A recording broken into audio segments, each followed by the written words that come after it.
Welcome back, everyone. I finally wanted to do a tour of our van. This is our 2019 Sprinter 170 high roof, two-wheel drive, and it is our family adventure van.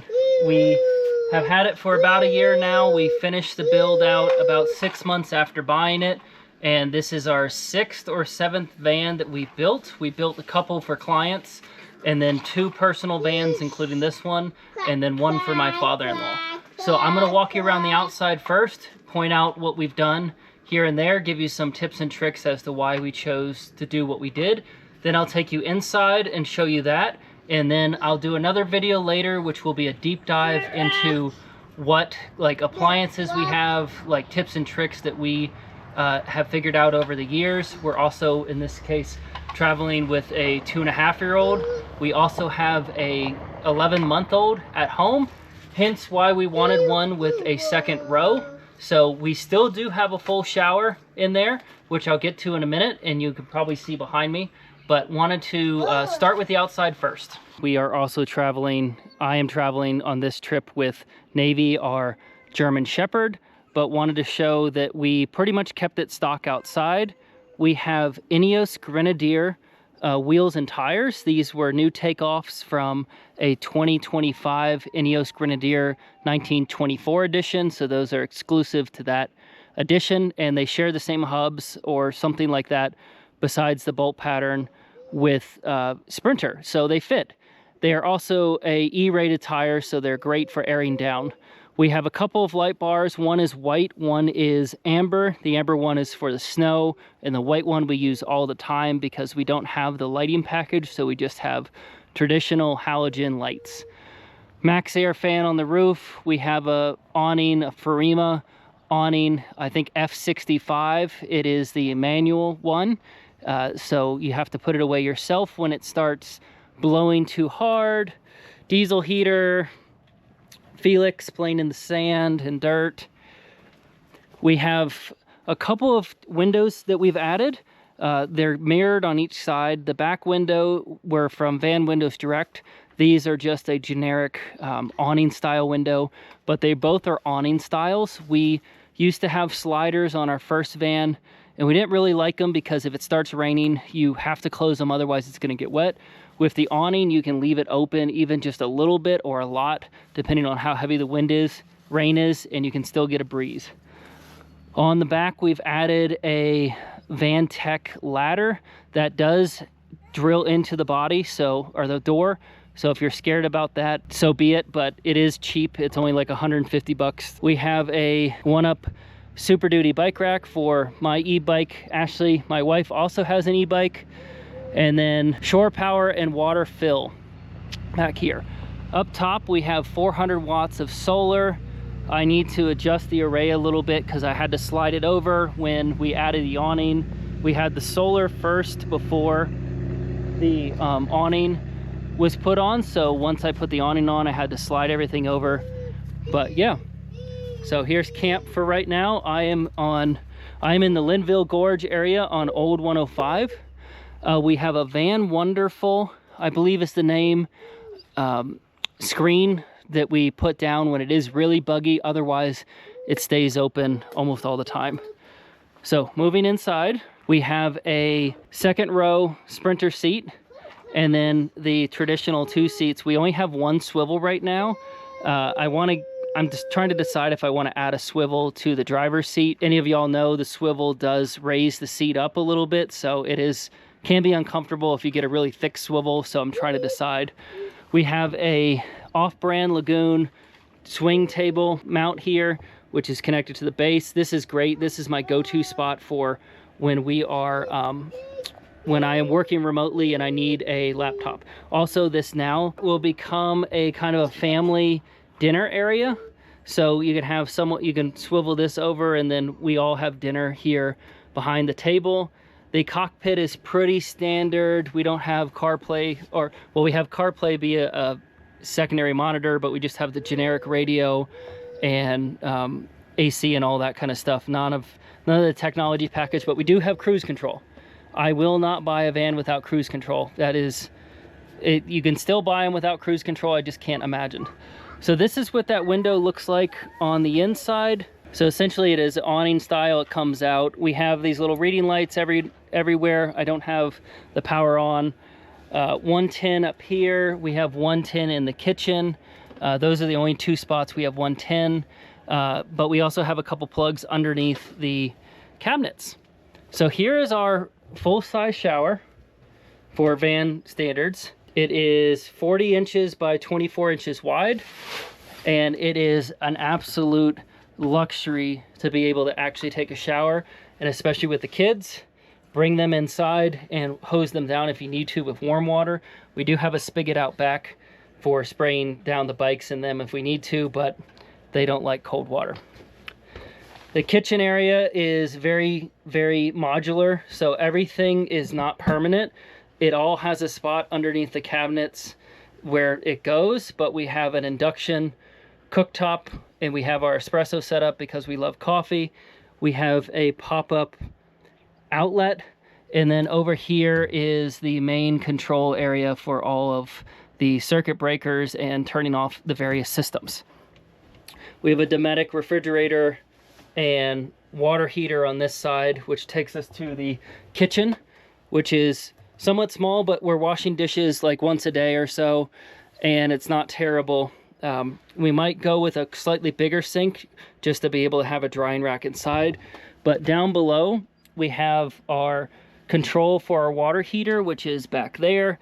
And then in here is the cassette toilet, which will come out and sit in the shower when you need to use it. And then when you don't want to put it away or traveling, you can put it and hide it so no one's seeing it.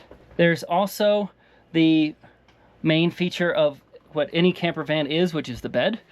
We have these modular E-tracks that we put in, and that allows us to lower or raise the bed.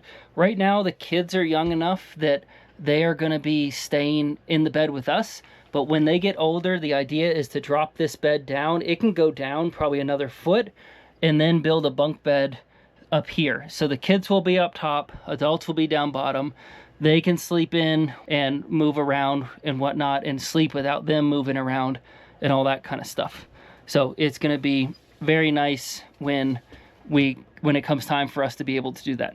But the garage area is down below, which is also where the dog bed is. We have 45 gallons of fresh water and then a 4-gallon water heater. Trash is right here.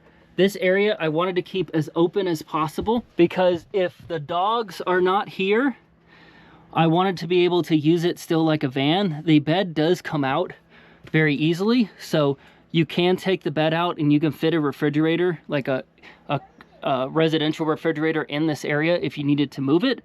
In this box is our 600 amp hour lithium house bank and full set of tools, a Warren winch that goes on the back when we're really going on some trails, or if we need it, we can self-recover. Over there is the electrical setup. But yeah, soft touch that Ashley added in various places, which is really nice, makes it a lot warmer in here versus cold metal. Upper cabinets all over the place. We have the kitchen side here. We have some under cabinet lights in various important spots. And then also I am 6'2". I don't touch the ceiling, like I'm standing up as hard as possible. Our floor, we don't have an insulated floor. We just have a sub-layer and then the flooring itself, and that allows for us to have the maximum headroom possible. I need to get a couple more hooks to hang towels up and stuff like that, but it has been an absolute pleasure of a van to have so far. We're also trying to figure out what to do with this area, trying to decide if we want to make it into a bookshelf and add little ridges or add netting for shoes or something like that. But we like to touch, we just need to follow through with it. We got a drawer here and a tilt out drawer here for toothpaste and soap and stuff like that. And then this is actually real tile. This is the good stuff. And then we used FRP board for the rest of it, which is nice and lightweight, but still waterproof. We also decided to put in another 14 by 14 opening. This doesn't really do anything except let air in, but the idea is if we wanted to later, we can add air conditioning to a central part of the van. It is not this wire, which needs to be hidden, but we do have a full set of wiring that goes out and down to the back that will allow us to hook up a 110 or 110 volt or a 12 volt air conditioner to the house bank or to shore power if we need to later. So it's pre-wired and everything, which is nice. We just haven't found a need to have air conditioning yet, but I'm sure when the kids get older and they can start to complain some more, they will let us know. Last thing I'll tell you is I made this upper cabinet, or sorry, this upper shelf out of the old aluminum partition that was here, and then had some 3D printed, I 3D printed some brackets for it. And it's been, if you're running a Sprinter without an upper shelf, I don't know what you're doing with all your stuff, because as you can tell, it becomes a catch-all for all of our daily stuff, the helmets, the backpack stuff, all that kind of stuff. It just becomes a great catch-all, doesn't fall out because the lip. I want to add a netting across it just for insurance, more or less, that nothing will fall out, but we haven't had that need. Also attached to the bottom of the shelf is a set of curtains that goes all the way around for our privacy, and then each window has a set of blackout shades that allows no one to see in and no light to come in, so we can kind of stealth camp and not let people see us. Yeah, so that is the gist of what the van looks like. If there's any specific parts of the van that you want to see or me to talk about further, I'm happy to do a deep dive into the electrical system or the plumbing or what kind of appliances we've decided that we need to take with us. Yeah, so let us know, leave a comment down below what you like or don't like, or maybe tips or tricks that we've missed in something that you see. Forgot to say there is a fan in the shower as well that really helps keep this nice and dry. One thing I wanted to go over also, now that the tour itself was done, was the breakdown of cost and materials that we used to build the van. So this is kind of a rough estimate of what we bought, and most of the stuff we got either from Lowe's itself or from Amazon, and a few things from very specific suppliers like Van Windows Direct. So the plumbing itself, that includes the kitchen, the shower, the sink, the toilet, and all the water lines and fittings, that was about $1,600. The solar system, that includes the solar panels, the major electrical components like the DC to DC charger and solar charge controller, and all of that wiring, was $2,300. The rest of the electrical on the van, so that's all the interior lighting, the interior wiring, the 112, 110 volt wiring, the lighting fixtures, and additional components like that. That was $624. And then we built all the cabinetry and everything you see in the van ourselves by hand. We got everything from Lowe's, except for a couple of very specific items from Amazon, but all of that lumber, hardware, generic building supply material, wood glue, that was roughly $1,700. That brought our total cost to build the van to $6,000 and some change. And then we paid $20,000 cash for the van ourselves. We got the van outside of Atlanta. It used to be a solar company delivery van and installation van that did solar on residential roofs. So it was a used van from the start.